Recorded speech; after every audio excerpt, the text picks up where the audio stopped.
હવે આપણે વ્યવહારની ભાષા અને સાહિત્યની ભાષા વિશે વાત કરીએ.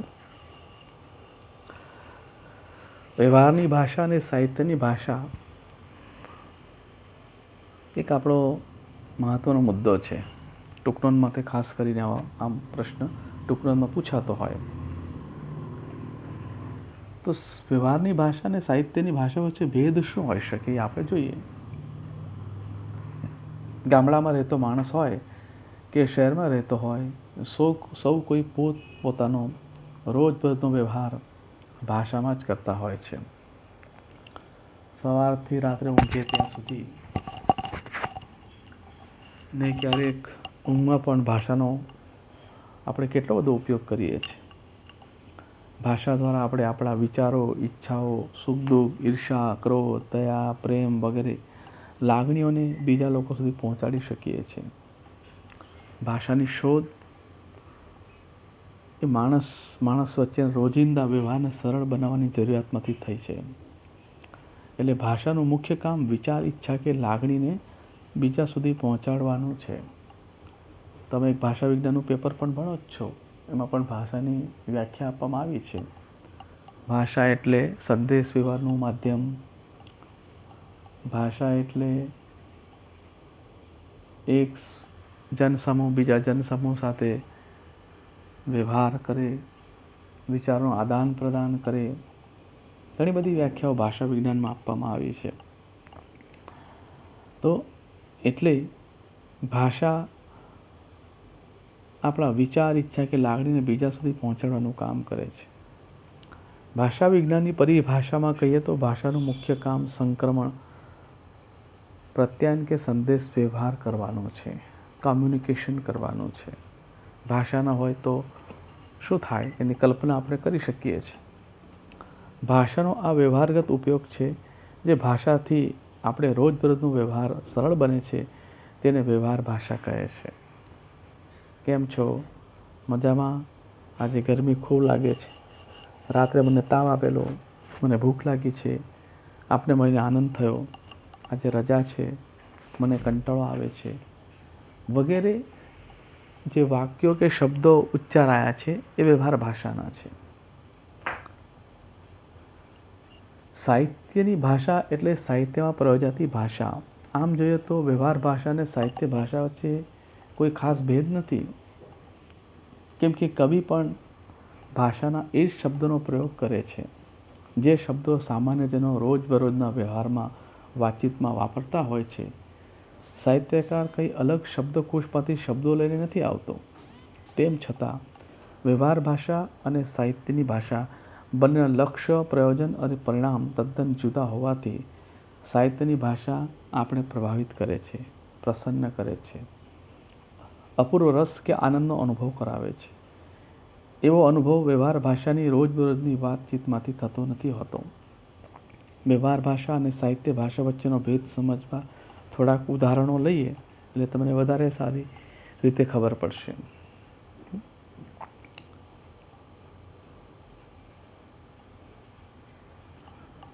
જો આપણે પહેલાં વ્યવહાર ભાષાના 3 ઉદાહરણ લઈએ અને પછી એ 3 ઉદાહરણોને આપણે સાહિત્યની ભાષામાં જોઈએ એટલે તમને ખ્યાલ આવશે. આ ફાગણ ચૈત્રની ગરમીથી તો તોબા, હવે વરસાદ આવે તો કંઈક સારું લાગે.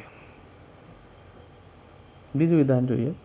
ખૂબ તરસ લાગી છે, એકાદ પ્યાલા પાણીથી નહીં ચાલે. ત્રીજું ઉદાહરણ જોઈએ. તમે એવું કરો, સાંજે મળો, આનંદ થશે.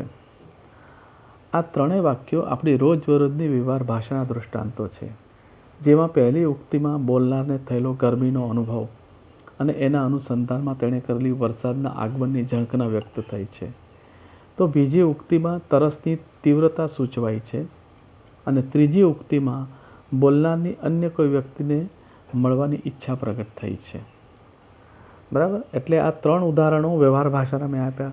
હવે આ જ બાબતને આપણે સાહિત્યની ભાષામાં કહેવું હોય તો કઈ રીતે કહી શકીએ? એટલે તમને ખ્યાલ આવે કે સાહિત્યની ભાષા અને વ્યવહાર ભાષા વચ્ચે શું ભેદ છે, બંનેમાં કઈ રીતે વાત થાય છે. ભાષા તો એની જ છે, શબ્દો પણ ભાષાના જ છે, પણ છતાં આગળ મેં તમને કહ્યું તેમ કે સાહિત્ય ભાષા માં લક્ષ્ય, પ્રયોજન અને પરિણામ તદ્દન જુદા હોય છે. તો એ રીતે અહીંયા આપણે સાહિત્યની ભાષાને, આ દ્રષ્ટાંતોને સાહિત્યની ભાષામાં જોઈએ તો કઈ રીતે કહી શકાય. તો જો પહેલું વિધાન હતું, એની સામે આ સાહિત્ય ભાષાનું દ્રષ્ટાંત જુઓ. ફાગણની કાળ ઝાડ સૂકી વેળામાં તારું પહેલા વરસાદ સામું આવો. કવિ રમેશ પારેખની પંક્તિ છે. બીજું ઉદાહરણ જુઓ. તને મેં ઝંકી છે યુગોથી ધીકેલા પ્રખર સહરાની તરસથી. હાલના કવિ સુંદરમની આ પંક્તિ. અને ત્રીજું ઉદાહરણ જુઓ. તમે સાંજે મળો તો મને એકલા મળો કે મારા દિવસ આખાને થાય હાશ. કવિ સુરેશ દલાલની પંક્તિ. તો આ ઉપરના ત્રણેય ઉદાહરણો તમે જોયા અને એની પહેલાં વ્યવહાર ભાષાના 3 ઉદાહરણો પણ જોયા. બંને વાત તો એકની એક જ થઈ છે.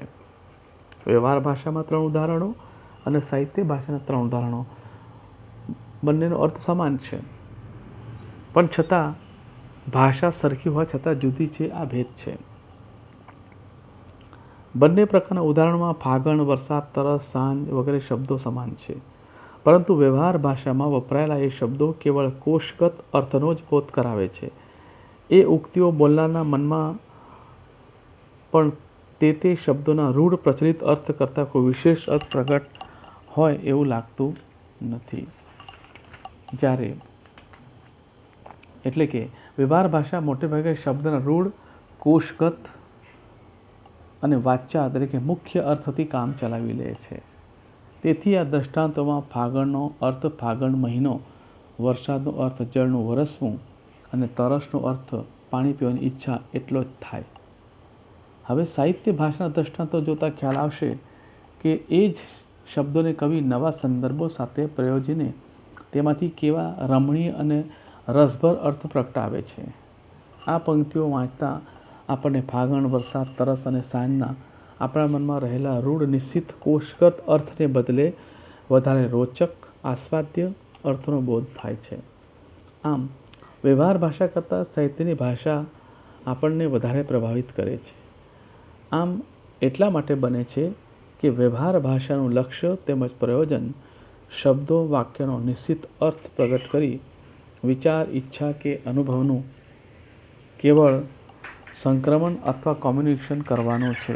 આમ વ્યવહાર ભાષા કરતાં સાહિત્યની ભાષા આપણને વધારે પ્રભાવિત કરે છે.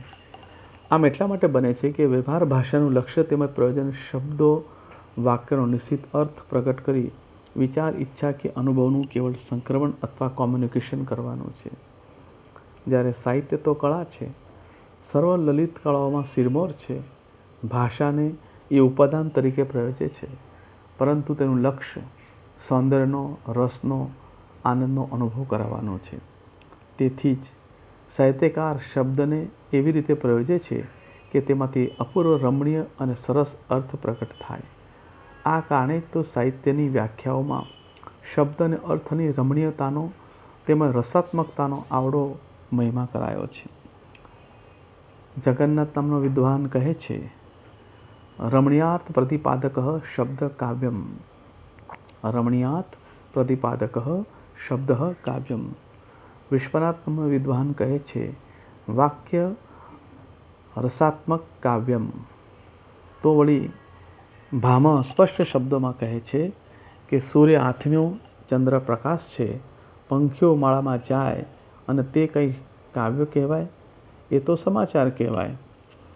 અર્થાત વ્યવહાર ભાષા સાદી રમણીયતા કે ચમત્કૃતિ વિહોણી કેવળ માહિતી પ્રદાન હોય છે. જ્યારે સાહિત્ય ભાષા રમણીય અને રસાત્મક અર્થ પ્રગટ કરનારી હોય છે. મમ્મટ કવિની ભાષાના લક્ષણો વર્ણવતા કહે છે તેમ એ નિયતિકૃત નિયમ રહેતા હોય છે. એટલે નિયતિ વિધાતા એ રચેલા નિયમોથી મુક્ત અને સ્વતંત્ર હોય છે, કેવળ આનંદદાયી હોય છે, સ્વાયત્ત હોય છે, બીજા પર આધાર ન રાખનારી હોય છે અને નવ રસોની અભિરામ સૃષ્ટિ સર્જનારી હોય છે. સ્વાભાવિક છે કે વ્યવહાર ભાષાને આમાંનું કોઈ લક્ષ્ય લાગુ પાડી શકાય તેમ નથી. આમ વ્યવહાર ભાષા રૂઢ, પરંપરા પ્રાપ્ત નિશ્ચિત અર્થ આપનારી હોય છે. કવિ સાહિત્યકાર પોતાની સર્જકતાના સ્પર્શથી અનોખો ચમત્કૃતિભર્યો રસભર્યો અર્થ આપે છે. આ માટે તે પ્રત્યેક શબ્દને તેમાંથી રમણીય અર્થ પ્રતિપાદક કરવો છે તેવી સભાનતાપૂર્વક પ્રયોજે છે. એને આપણે કવિ વ્યાપાર કે કવિ કર્મ કહીએ છીએ. કવિતાનું કામ રસ નિષ્પત્તિનું છે. તે માટે કવિ ભાષામાં અલંકાર, પ્રતીક, કલ્પન, શબ્દમાં રહેલા ધ્વનિ, લય, નાદ વગેરે તત્વોનો સૂચપૂર્વક પ્રયોગ કરે છે. આવી સર્જક સભાનતા વ્યવહાર ભાષામાં અપેક્ષિત નથી. શબ્દ શક્તિની દ્રષ્ટિએ જોઈએ તો પણ વ્યવહાર ભાષા મહદઅંશે અભિધાનો, ક્યારેક લક્ષણોનો ઉપયોગ કરે છે, જ્યારે સાહિત્યની ભાષામાં વ્યંજનાનો જ વિશેષ મહિમા થયો છે. વ્યંજનાથી કેવું સરસ પરિણામ આવે છે એ સમજવા એક દ્રષ્ટાંત આપણે જોઈએ. ગયા ભવના ખીલા કળે છે છાતીમાં. ગયા ભવના ખીલા કળે છે છાતીમાં. વ્યવહાર ભાષામાં તો ખીલાનો અર્થ ખીલા જ થતો હોય છે, પરંતુ રાવજીનું આ કવિકર્મ ભાષાની વ્યંજના શક્તિનો ઉપયોગ કરી શબ્દને તેના નિશ્ચિત સ્થૂળ અર્થમાંથી છોડાવી તેને કેવો અપૂર્વ અને ચમત્કૃતિભર્યો હૃદયસ્પર્શી અર્થ આપે છે તે જુઓ.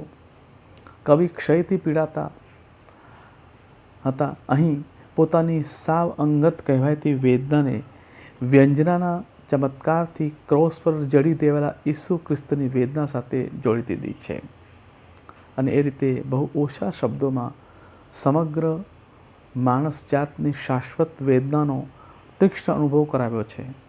તો વળી નિરંજન ભગત ખીલા કાવ્યમાં ઈસુ ખ્રિસ્તને ક્રોસ પર જડી દેવાયા તે પછી તે સ્થળે આવી એક વૃદ્ધ સુતાર દુઃખ સાથે વિસામે છે.